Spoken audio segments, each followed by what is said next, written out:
Hello friends, welcome back to my YouTube channel. Friends, single door refrigerator and double door refrigerator दोनों ही जो fridge होते हैं उनमें बहुत ज़्यादा कमेंट आ रही और ये बहुत प्रॉब्लम हो रही है कि वहाँ पे आइस नहीं जम रही।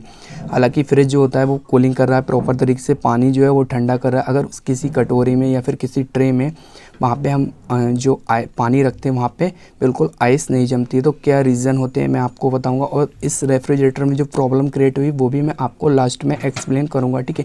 इसमें क्या फॉल्ट हुआ है, तो जो लास्ट में फॉल्ट बताऊंगा वो बिल्कुल डिफरेंट फॉल्ट है। आप भी देखेंगे तो हैरत में रह जाएंगे कि ऐसा भी हो सकता है। तो आपको क्या करना है, इस वीडियो को स्किप नहीं करना है, वीडियो को पूरा वॉच करना है, जिससे कि मैं आपको जो इन्फॉर्मेशन दूँ वो अच्छे से समझ आ जाए।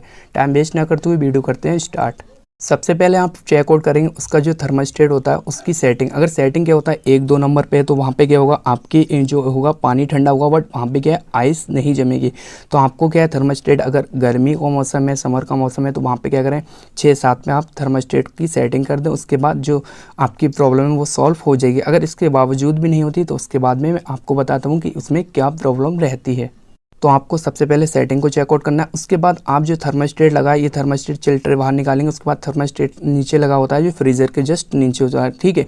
तो वहाँ पे क्या होता है, एक सेंसर होता है जो कूलिंग को सेंस करता है। अगर ये सेंसर जो होता है नीचे आ जाता है, निकल जाता है, तो वहाँ पे क्या होता है, ये कूलिंग को सेंस नहीं कर पाता और फिर वहाँ पे आइस नहीं जमती है। तो आप क्या करें, इस सेंसर को प्रॉपर तरीके से अटैच कर दें फ्रीजर से, जिससे कि वहाँ पे कूलिंग को सेंस कर ले और अपने अकॉर्डिंग वहाँ पे जब टेम्परेचर आ जाए तब कंप्रेसर को कट ऑफ कर दे, ठीक है। तो आपको इस सेंसर को प्रॉपर तरीके से चेकआउट कर लेना चाहिए। अगर आपका सेंसर मतलब ठीक है और प्रॉपर तरीके से लगा, उसके बाद भी आइस नहीं आ रही, तब वहाँ पे क्या फॉल्ट होता है।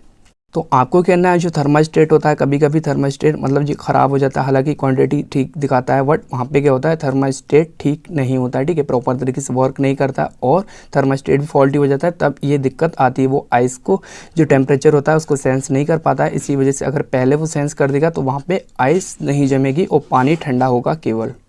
और एक चीज़ का आपको और ध्यान रखना, अगर थर्मास्टेट आपका गोदरेज कंपनी का या सैमसंग कंपनी का या फिर आपका वर्लपूल कंपनी है तो आप थर्मास्टेट वही लगाएं। अगर आप थर्मास्टेट किसी कंपनी का चेंज करते हैं तो वहाँ पे दिक्कत आ जाती है, वो कूलिंग को प्रॉपर तरीके से सेंस नहीं कर पाता है। अगर फॉर एग्जांपल सैमसंग रेफ्रिजरेटर है सिंगल डोर और वहाँ पे क्या है आपने गोदरेज का लगा दिया, तो वहाँ पे क्या होगा, वो उस तरीके से काम नहीं करेंगे, क्योंकि जो कंपनी का जिस कंपनी का थर्मास्टेट होता है आप उसी कंपनी का लगाएं।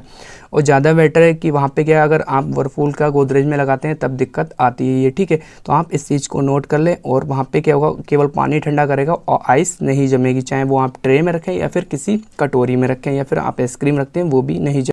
उसके बाद आपको चेकआउट कर लेना है कि जो फ्रीज़र का डोर होता है, जो बाहर वाला डोर होता है, उसको प्रॉपर तरीके से बंद कर दें। और एक चीज़ का और ध्यान रखें, जो फ्रीज़र के अंदर डोर होता है, ठीक है, उसको भी प्रॉपर तरीके से बंद कर दें। उसमें जो भी रखेंगे आप तो वो अच्छे से पानी बर्फ़ जम जाएगा, ठीक है। पानी जिसमें भी रखेंगे वो बर्फ़ जम जाएगा, या ट्रे में आप पानी रखेंगे तो उसमें भी छोटे छोटे पीस जम जाएंगे बर्फ़ के, ठीक है। तो आपको डोर ठीक से देख लेना। उसके बाद जो फ्रीज़र का मेन डोर होता है जो बाहर वाला, ठीक है, इस डोर को भी आप ध्यान से अच्छे से प्रॉपर तरीके से देख लें। इसकी गैस्केट कहीं से स्पेस नहीं होना चाहिए। अगर स्पेस होगा तो बाहर की एयर अंदर जाएगी, तो जो आपका जो बर्फ़ है वो मेल्ट होकर पानी में कन्वर्ट हो जाएगा और बैक साइड पानी आने लगेगा, ठीक है। तो आपका डोर एकदम प्रॉपर तरीके से बंद होना चाहिए। अगर वो बंद नहीं होगा या फिर उसकी गैस्केट ख़राब होगी, जो रबड़ होती है वो अगर ख़राब होगी, तब वहाँ पे क्या है स्पेस रह जाता है। तो आपको इस चीज़ को ध्यान रखना है। या फिर आपका जो डोर होता है वो नीचे की साइड खिसकता है, तो इस वजह से क्योंकि नीचे सटक जाता है, वहाँ पर लूजिंग होती है, तो वो डोर क्या होता है नीचे चला जाता है, इस वजह से प्रॉपर तरीके से बंद नहीं होता है। तो आप उसको अपने अकॉर्डिंग देखवाएं, टेक्नीशियन को बुलवाएं और डोर को ठीक कराएं। तो जो पानी है मतलब पानी जो जितनी बर्फ़ होती है, थोड़ी बहुत बर्फ़ जमती है तो वो पानी बन जाती है, क्योंकि वहाँ से एयर जो होती है, नमी जो होती है अंदर जाती है, तो फिर पानी जो होता है पानी बन जाती है आइस, ठीक है। तो आप इस चीज़ का ध्यान रखें, डोर एकदम प्रॉपर तरीके से आपका बंद होना चाहिए। उसके बाद आपको चेकआउट करना है कि आपका जो फ्रिज होता है उसमें क्या होता है, कहीं से लीक होता है तो थोड़ी बहुत गैस होती है, तो वहाँ पे क्या है पानी चिल्ड करता है, बट वहाँ पे क्या होता है आपका बर्फ़ नहीं जमेगा, ठीक है। तो अगर गैस लीक होगी तो आप उससे मतलब ऑयल होगा, वहाँ पे ऑयल से आइडेंटिफाई कर सकते हैं कि आपकी गैस लीक है। अदरवाइज़ अगर ऑयल नहीं आ रहा है तो आप गेज लगा के भी उसको चेकआउट कर सकते हैं। आप रनिंग प्रेशर देखें उसका कितना चल रहा है, चाहे R600A रेफ्रिजरेंट हो या फिर R134A रेफ्रिजरेंट हो, ठीक है। तो आपका उसका रनिंग प्रेशर देखें, उससे आप अंदाज़ा लगा सकते हैं सकते हैं कि वहाँ पे रेफ्रिजरेंट कम है, ठीक है। तो आप इसको चेकआउट करें, आपकी प्रॉब्लम सॉल्व हो जाएंगी। उसके बाद आपको चेकआउट करना है आपका सिस्टम कहीं से चोक है, इस वजह से भी वहाँ पे आइस नहीं जमेगी, ठीक है। सिस्टम आपका हो सकता है कैपिलरी ट्यूब से चोक, आपका हो सकता है ड्रायर से चोक, ड्रायर से या कैपिलरी ट्यूब से चोक होगा। जहाँ से भी चोक होगा वहाँ पे क्या है, आइस आना, नमी आना स्टार्ट हो जाएगी। नमी होगी वहाँ पे, चिल्डफन होगा हल्का हल्का, ठीक है। और गैस का जो सर्कुलेशन होगा वो प्रॉपर तरीके से नहीं होगा। तो आप इससे अंदाज़ा लगा सकते हैं कि हमारा जो रेफ्रिजरेटर है वो कहीं से चोक है। चोकिंग की प्रॉब्लम आप कैसे देख सकते हैं, कैसे पहचान सकते हैं, वो वीडियो लिस्ट में मैंने वीडियो अपलोड कर दी, वहाँ से आप जाके देख सकते हैं।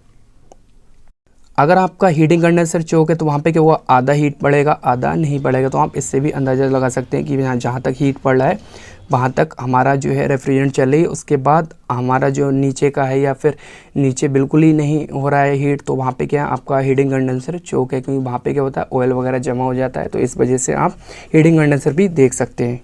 अगर आपके कंप्रेसर की पंपिंग डाउन होगी, जो पंपिंग होती है 500 PSI इसकी पावर होती है, वो अगर कम हो जाती है, क्योंकि एक टाइम होता है, टाइम पीरियड के बाद लगभग 10-12 साल के बाद क्या होता है, कभी कभी कंप्रेसर की पंपिंग डाउन हो जाती है। तो आप उससे क्या करें, वो भी मैंने वीडियो लिस्ट में वीडियो अपलोड कर दी, तो आप जाके देख सकते हैं कि पंपिंग कैसे चेक करते हैं कंप्रेसर की।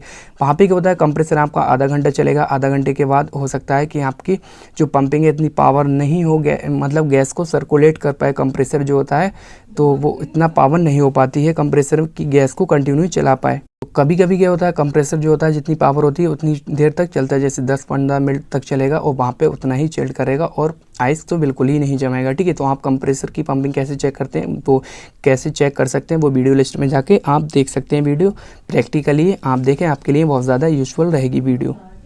और एक प्रॉब्लम और आती है, आपको वो देख लेना है कि आपका जो फ्रिज चल रहा है वहाँ पे क्या होता है, अगर कंप्रेसर जो है 10-15 मिनट के बाद कट ऑफ हो जाता है, या फिर आपने जो ओवरलोड है वो कम पावर का लगाया, या फिर जो आपका ओवरलोड है ज़्यादा पावर का लगाया, तो वहाँ पे दिक्कत आती है कि आपका कंप्रेसर कट ऑफ हो जाएगा, या फिर वोल्टेज अप डाउन हो तब चलते चलते रनिंग कंडीशन में कट ऑफ हो जाएगा। तो आप कंप्रेसर का भी साउंड चेक कर लें कि कंप्रेसर हमारा कंटिन्यू चल रहा है या फिर नहीं चल रहा है। तो इस चीज़ को भी आप नोट कर लें, क्योंकि कहाँ पे कंप्रेसर आपका कंटिन्यू नहीं चलेगा तो वहाँ पर आइस नहीं जमेगी, ठीक है। पानी ठंडा होगा बट वहाँ पर आइस नहीं जमेगी। तो जो फ्रिज था, उस फ्रिज में क्या हुआ, हमने मतलब जो एक टेक्नीशियन आया था, उन्होंने कस्टमर ने जो बताया था कि वहाँ पे हमने क्या है, फ्रीज़र को चेंज कराया और उसके बाद हीटिंग कंडेंसर भी चेंज कराया, ठीक है। उसके बाद इसमें जो प्रॉब्लम थी वो ये थी कि यहाँ पर आइस बिल्कुल नहीं जम रही, ठीक है। पानी ठंडा हो रहा था बट आइस नहीं जम रही थी। तो इसमें क्या रीज़न था, तो उन्होंने ये सब फ्रीज़र और जो हीटिंग कंडेंसर है वो दोनों चेंज किए। फिर उसके बाद हमने चेकआउट किया उसको। तो फिर इस फ्रिज में जो फॉल्ट था वो मैं आपके सामने अब शेयर करता हूँ कि इसमें जो फॉल्ट था वो ये था, इसका जो कंप्रेसर है, कंप्रेसर से डिस्चार्ज से गैस ऑट होती है, तो वहाँ पे क्या होता है, उसके साथ ऑयल भी ऑट हो रहा था। वो आप देख रहे हैं कि इसमें ऑयल निकल रहा है, ठीक है, डिस्चार्ज लाइन से। तो कंप्रेसर के साथ जो होता था ऑयल ऊपर जाता था फ्रीज़र में, हीटिंग कंडेंसर में, कैपिलरी ट्यूब में और प्लस ड्रायर में, ठीक है। तो इससे क्या होता था, वहाँ पे कंप्रेसर जो है ऑयल को फेंक रहा था। तो इस कंडीशन में अगर कंप्रेसर ऑयल ऑट करता है डिस्चार्ज से, तो वहाँ पे क्या होता है, आपका कंप्रेसर फॉल्टी है। तो आप कंप्रेसर को रिप्लेस कराएं, आपकी प्रॉब्लम सॉल्व हो जाएगी। कभी भी आपका अगर फ्रीज़र चोक है तो वहाँ पे ऑयल बहुत ज़्यादा है, तो आप कंप्रेसर को भी ध्यान से चेक कर लें, डायरेक्ट चला के और सारी लाइनें कट करके कि कंप्रेसर ऑयल तो नहीं फेंक रहा है। अगर आपका कंप्रेसर ऑयल फेंकेगा तो आपका कंप्रेसर फॉल्टी है, तो आप उसको चेक मतलब उसको फिर क्या करें, आप रिप्लेस कर दें, न्यू लगाएं, न्यू इंस्टॉल करें, तभी वो कूलिंग प्रॉपर तरीके से करेगा। और ध्यान रखें, जब कंप्रेसर ऑयल फेंकता है तो वहाँ पे फ्रीज़र एंड हीटिंग कंडेंसर और ड्रायर तो आप ध्यान से चेंज कर दें। और बाकी अगर फ्रीज़र फ्लैश होता है तो फ्लैश अच्छे से कर लें, अगर नहीं होता है तो फ्रीज़र भी आप रिप्लेस कर दें। तो फ्रेंड्स, ये इन्फॉर्मेशन कैसी लगी, अगर अच्छी लगी वीडियो को लाइक कर दो और चैनल पर न्यू विजिट किया चैनल को सब्सक्राइब कर दो। Thank you for watching.